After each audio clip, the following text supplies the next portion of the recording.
Zebunisaxon, insofizam yo'q ekan o'zi. Nimamish? Qosh va kiprik o'stirishga maslahat bering deb turib, yana shaftoli aytib bersin debsiz. Axir bu oddiygina meva bo'lsa, o'ylab ko'rdingizmi qanday qilib shaftoli gapiradi? Yoki tilini ko'ryapsizmi?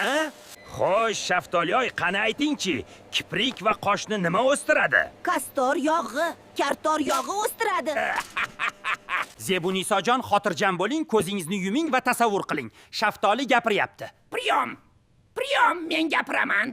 Shaftoli aytdiki, kastor moyini olib, kechasi kiprik cho'tkasi yoki paxta tayoqcha bilan qosh kipriklarga surtarkansiz. 3 haftada kiprigingiz tuyanikidek uzun bo'larkan. Aytgancha, agar oyingizga ovqat yemayman deb xarxasha qilsangiz, uzun kipriklarni tushingizda ko'ring. Chunki ichkaridan vitaminli taomlar bilan yordam berish eng muhimi hisoblanadi. Ha, yana kuchli makiyaj ham sizni 3 kunda kipriklarsiz qoldirishi mumkin. Zebuniso, kipriklaringiz o'sib, bizni tanimay qolmasingizdan avval obunani bosib qo'ying. Bo'lmasam xafa bo'laman, ha?